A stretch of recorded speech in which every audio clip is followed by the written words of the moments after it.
Aya, sawa. Acha leo niwape lesson kidogo kwa wale wenye wanasomea fitting, wale wenye siku moja wanataka kuwa fitters, basi.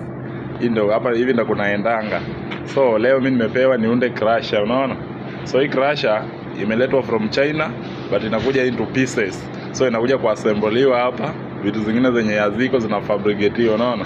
So ukiangalia kitu kama hii ya mbele hiyo ni kitu imeundiwa hapa. Hiyo sasa ndio tunaita fabrication. So wamefabricate hapa, unaona? Haijakuja na hiyo imeundwa kando. So ile kitu yenye unaona hiyo inakaa kama kifunnel hivi. Hiyo kitu inafaa tu connect hapa. Umeona hapa juu ndio iweze kuwa complete, upate material yenye inatoka juu inaanguka hapo chini direct bila kutoka nje. Hii space ifai ikuwe, hiyo kitu inafaa itoke hapa ingie hapa direct, unaona? So hii kitu ni crusher sasa So hii crusher kazi yake ni kupiga mawe.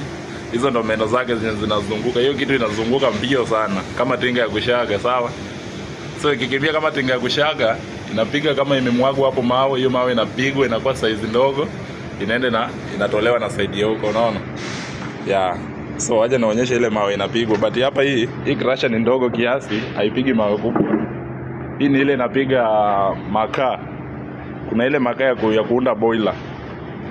Ndio hivi makaa yenyewe ile inakaa ni kama vumbi but hii ni makaa nyingine kali sana. Mostly inapatikana Tanzania. So hizi vitu zenye unaona hapa hizi zinatoka Tanzania. Hii ni makaa ya kuwasha boiler, unaona? So hii kishasha boiler inaenda na run machine, inaingia kwa mtambo ya simiti inazunguka, basi imekuwa ni hivyo, sawa? But leo mimi ndo pati yangu, hizo mimi sizijui sana, hizo kuna wenyewe. Leo hii ndo pati yangu. Ukiona crusher iko na mota, kama hapa kuna mota mbili, kuna ile, but hizo ni zile zinatumia 3 phase. Unaona kama haka ni kadogo, haka mota ni kadogo, but utapata kanatumia nini? Kanatumia 3 phase. Sawa.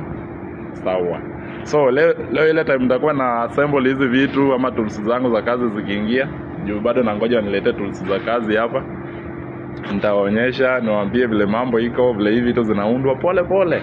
So kama wewe unataka kuwa fitter ama unasomea mechanical engineering yoyote yenye na deal na vitu kama hizi, basi wewe ni follow hapa. Mimi nakupiga lesson ya bure kwa zile vitu hata haziko shule, unaona? Hapa baida vitu mingi sana huwezi pata shule hapa, lakini mimi najua, na usiulize nilijua aje. Na si ati nilisomea sana, Najua kuna watu bado wako shule, unajua kazi ya kuunda hii kitu hii yenye unaiona hapa. Kuna watu bado wako shule, unasikia inafaa some miaka ngapi? 5, lakini mimi nilipiga short course. Unajua maana ya short course? Nilipiga short course kama tayari nishajua kazi, si kuenda kusoma ati nijue hiyo kazi. Nilijua hiyo kazi ndo nikaenda kusoma. Umeelewa hapo? Sawa. So kitu yenye nilifanya nikajua hiyo kazi na niende kusoma ni ile bargaining power. Zile makaratasi zinasaidia kubargain mshahara. Unaona? Uliona bila makaratasi kazi unapata but mshahara kidogo, hauna bargaining power. Wewe ulisoma wapi? Mimi nilisoma hapa na hapa, so mimi nahitaji pesa. Unaona? Hivyo ndio kunaendanga. So baadaye nitawaonyesha vile maneno inasonga, sawa?